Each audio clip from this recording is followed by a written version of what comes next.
650 Rockwell. Got a two-story warehouse, nothing showing.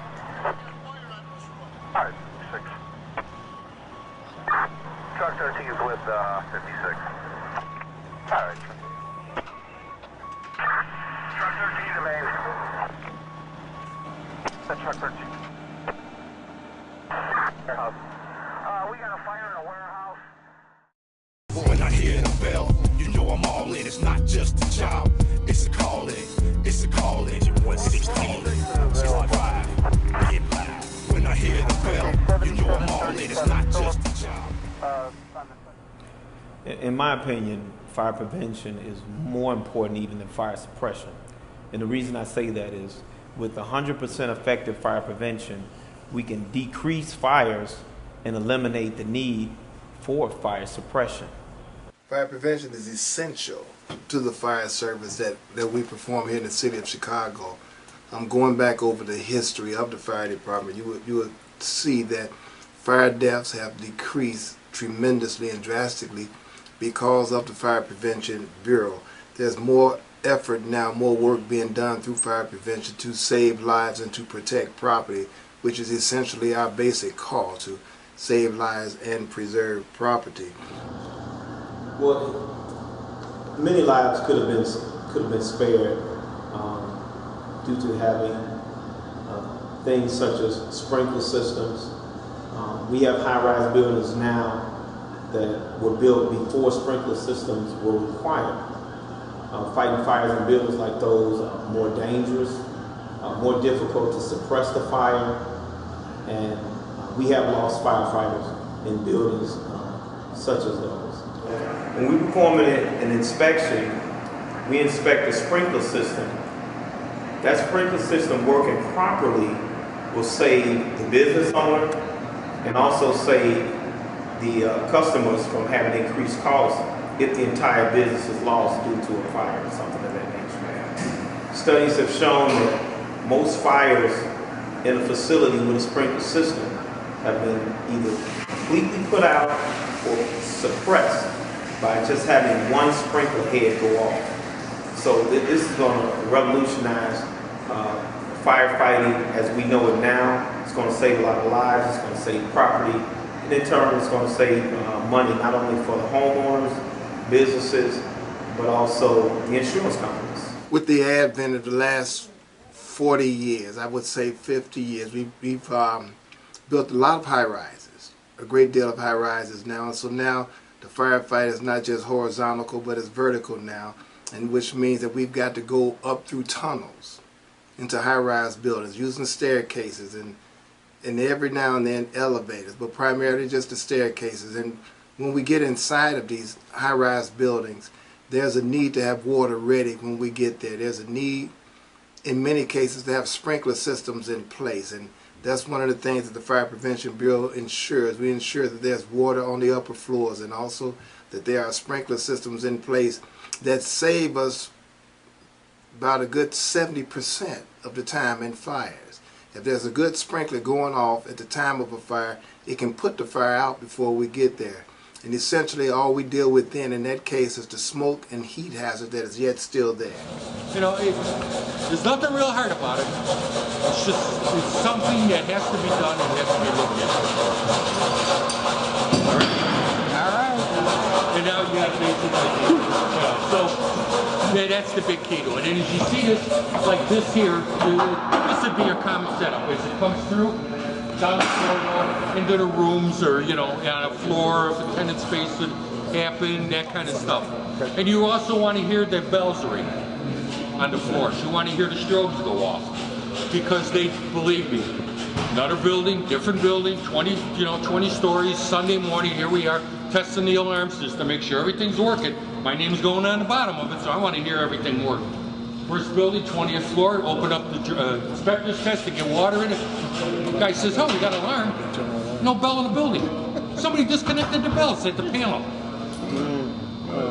Now, what if they would have had a fire in that building? Who would know?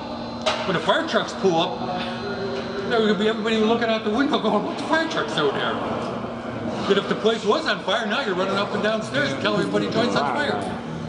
You know. Yeah, that just, you know, that's just basic stuff. You know, I think people don't. People are afraid of fire alarm cameras. They're afraid of bells. So what they do is they disconnect them. Right. That way you never have to worry about a bell in the building. You know, oh, you know. But unfortunately, if something happens, you know, if tragedy happens, now you got another bigger one. You know, now what do you say? You know, I'm sorry, the bell didn't ring. It don't make you feel any better.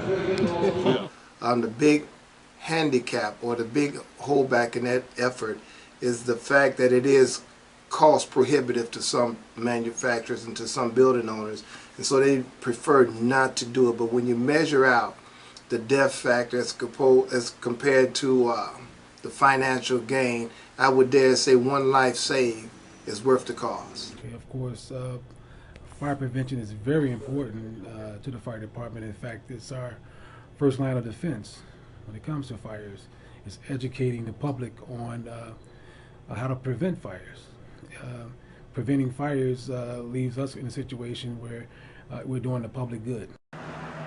219 is requesting a turret wagon. That is correct. We had one, right?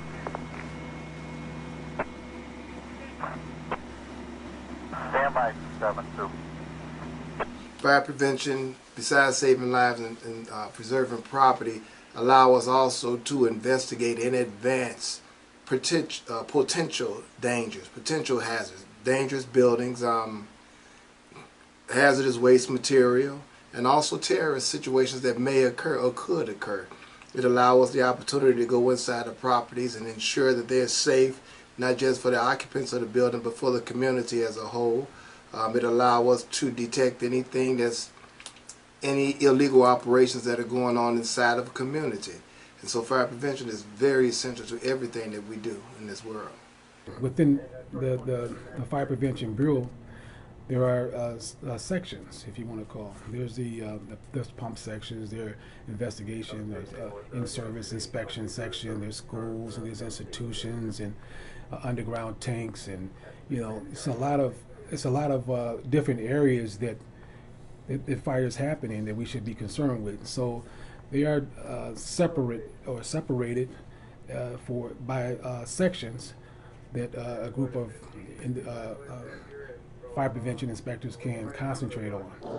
When my company performs an in-service inspection where we inspect the business and remove any material that might be hazardous or that might cause a fire, in doing that, we've already prevented a fire from happening in the future. And this is why I think it's so very vital for my company and other companies on the Chicago Fire Department to do in-service inspections, do fire prevention as it relates to school fire drills and things of that nature, so that we work to decrease the need for fire suppression.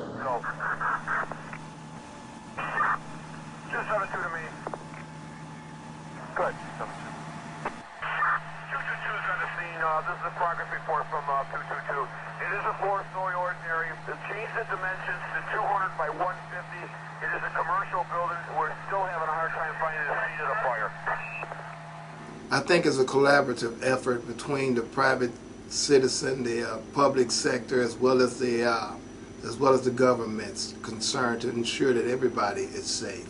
When you look back, reflect back on some fires that has occurred, and you look at how it could have been prevented, you realize that everybody play a role in fire prevention.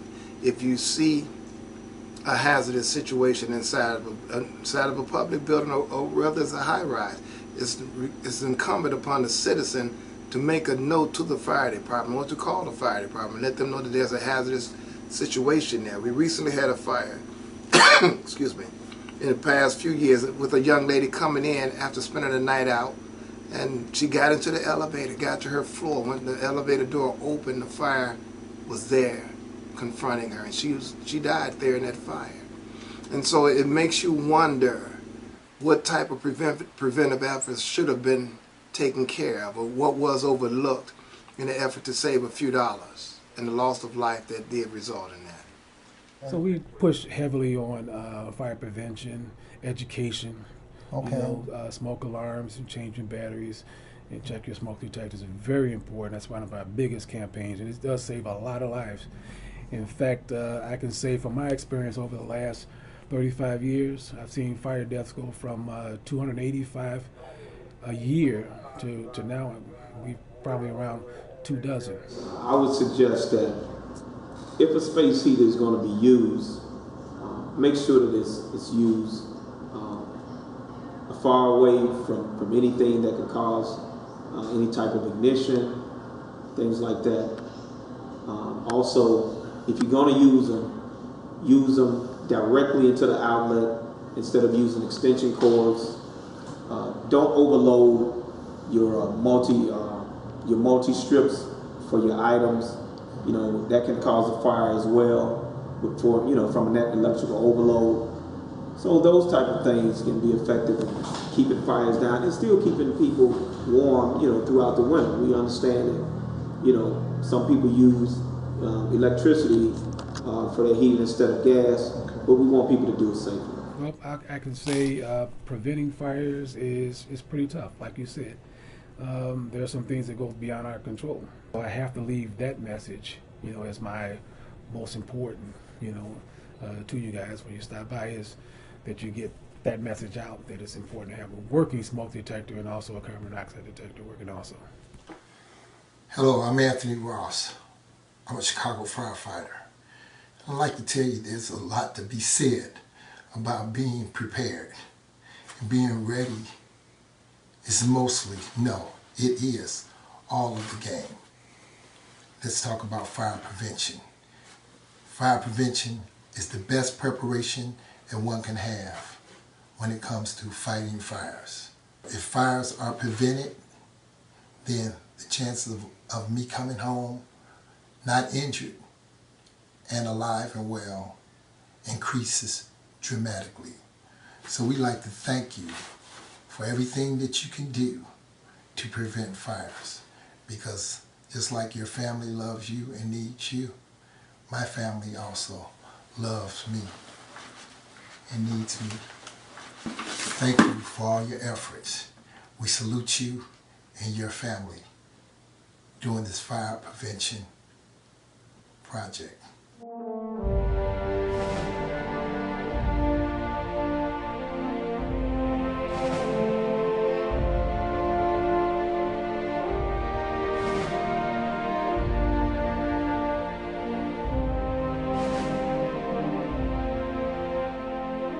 The death of a firefighter strikes to the heart of all those who depend on them, work with them, and love them.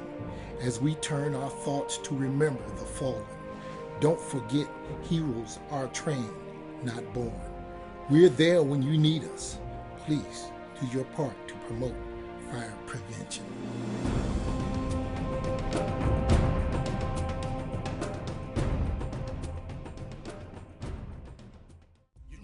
It's not just a job, it's a calling. It's a calling. It's a calling.